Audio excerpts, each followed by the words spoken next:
Good morning बच्चों।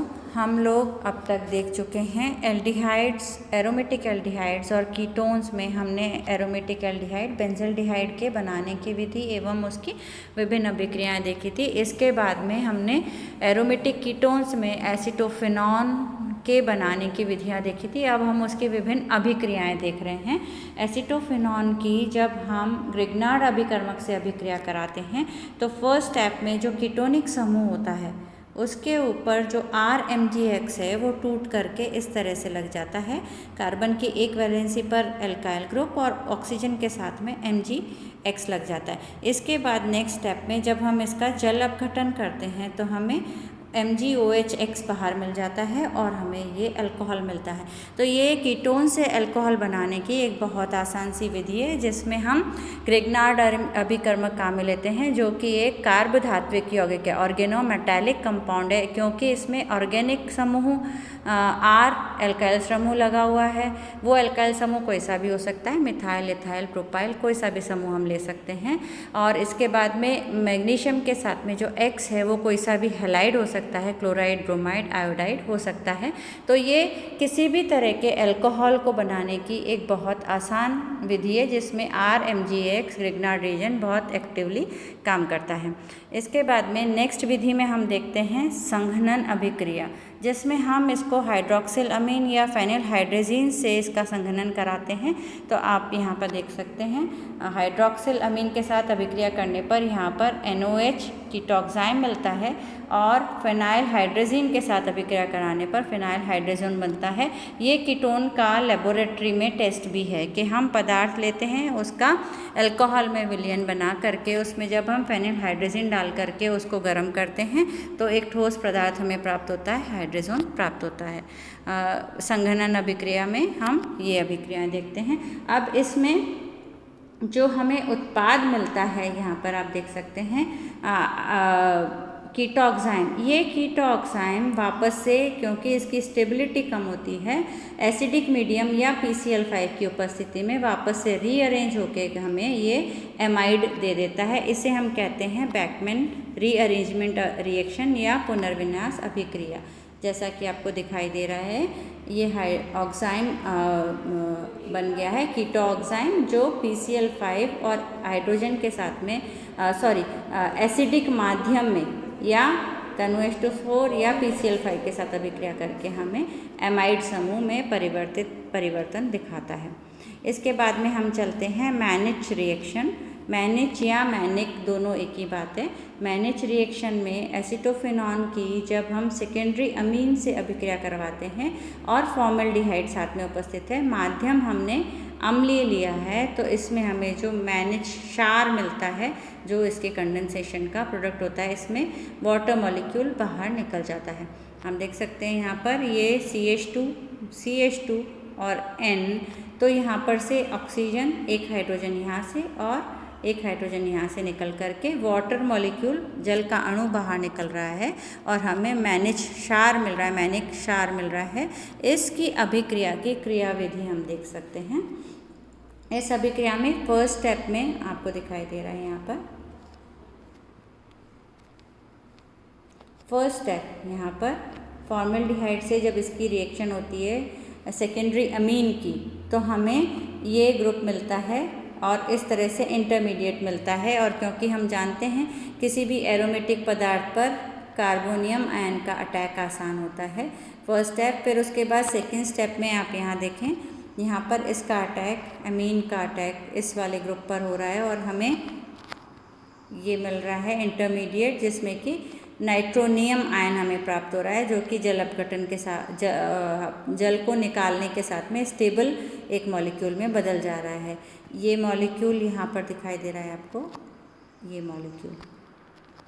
फिर इसके बाद में नेक्स्ट स्टेप में रीअरेंजमेंट के साथ में जो बेंजोफिनॉन है वो माध्यम की वजह से, एसिडिक माध्यम की वजह से इस तरह से अभिक्रिया करके और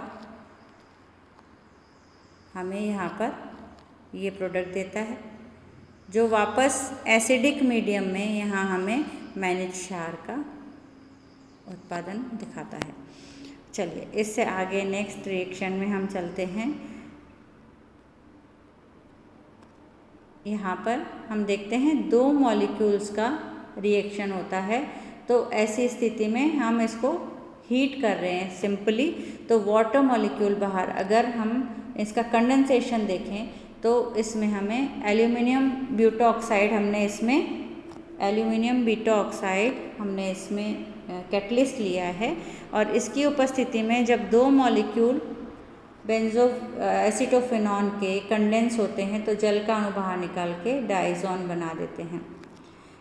नेक्स्ट रिएक्शन हैलोफॉर्म रिएक्शन, जिसमें कि हम आयोडीन के साथ में बेसिक मीडियम लेकर के इसकी अभिक्रिया कराते हैं तो हमें आयोडोफॉर्म मिलता है और हमें बेंजोएट मिलता है, सोडियम बेंजोएट या बेंजोइक एसिड का सोडियम सॉल्ट जिसे हम कहते हैं वो प्राप्त होता है। इसके बाद नेक्स्ट अभिक्रिया हम देखें,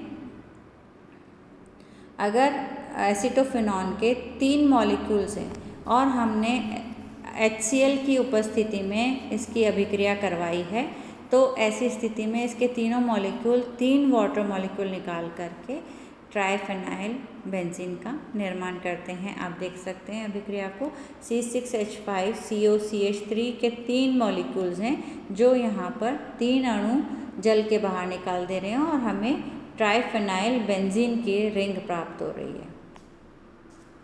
नेक्स्ट अभिक्रिया में हम देखें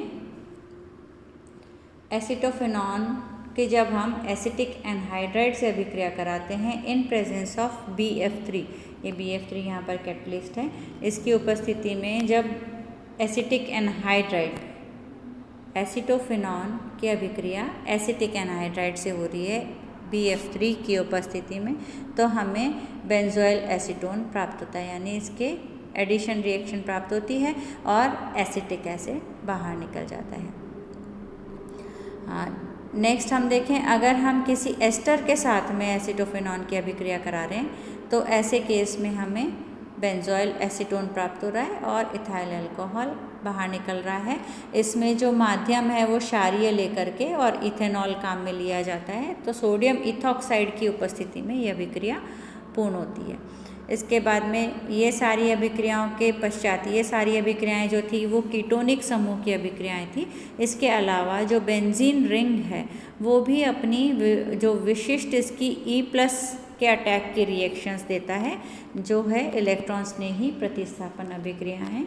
उसमें हम जब एसीटोफिनॉन की सधुम SO3 सल्फर ट्राइऑक्साइड और H2SO4 के साथ में कराते हैं तो हमें मेटा सल्फोनिक एसिड मिलता है, और अगर हम HNO3 के साथ में नाइट्रेशन करा रहे हैं तो हमें मेटा नाइट्रो एसीटोफिनॉन मिलता है। इससे तात्पर्य ये है कि जो बेंजीन रिंग है उस पर लगा हुआ COCH3 समूह मेटा डायरेक्टिंग होता है। और अब आपके लिए होमवर्क ये है कि आप इसके मेटा डायरेक्टिंग होने को एसीटोफिनॉन पे बेंजीन रिंग पर जो अटैक है नए आने वाले का ग्रुप वो मेटादिष्टकारी क्यों होता है, इसको एसीटोफिनॉन के विभिन्न अनुनादी संरचनाओं द्वारा आप समझाएंगे। ये हम पहले कर चुके हैं। इसके बाद नेक्स्ट हम चलते हैं बेंजोफिनॉन। एसीटोफिनॉन और बेंजोफिनॉन ये एरोमेटिक कीटोन्स हैं जो इम्पॉर्टेंट केमिकल्स हैं केमिस्ट्री के पॉइंट ऑफ व्यू से। तो बेंजोफिनॉन के लिए हम देखते हैं उसकी बनाने की विधियाँ।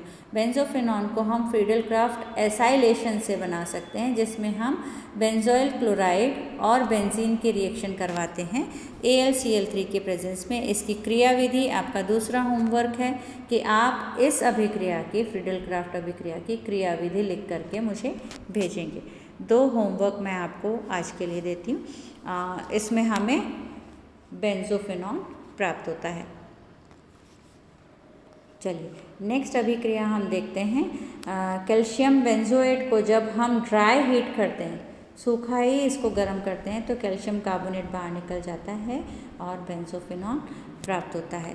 इसके आगे नेक्स्ट हम देखते हैं, ये बेंजोफिनॉन बनाने की हम विधियाँ देख रहे हैं। नेक्स्ट हम देखते हैं ऑर्थोबेंजोइल बेंजोइक एसिड के साथ में जब इसको कॉपर के साथ में हीट किया जाता है तो कार्बन डाइऑक्साइड यहाँ पर बाहर निकल जाती है गर्म करने से और हमें बेंजोफिनॉन प्राप्त होता है। इसके आगे नेक्स्ट मेथड ऑफ सिंथेसिस में हम देखते हैं कार्बन टेट्राक्लोराइड के साथ में पहली स्टेप में बेंजीन की अभिक्रिया करवाते हैं AlCl3 की प्रेजेंस में। तो फर्स्ट स्टेप में कार्बन के ऊपर 2 मॉलिक्यूल्स यहाँ पे बेंजीन के काम में आते हैं और ये कार्बन साथ में CCl2 यहाँ पर अटैच हो जाता है।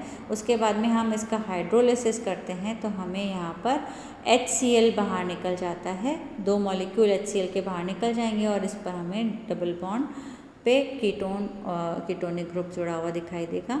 तो इन मेथड से हम बेंजोफिनॉन का सिंथेसिस कर सकते हैं। अपने होमवर्क में आप ये 2 विधियाँ मुझे लिख करके और इसी नंबर पर व्हाट्सएप करेंगे। बच्चों का इंटरनल असेसमेंट उसी के आधार पर किया जाएगा। इससे आगे हम नेक्स्ट क्लास में पढ़ेंगे।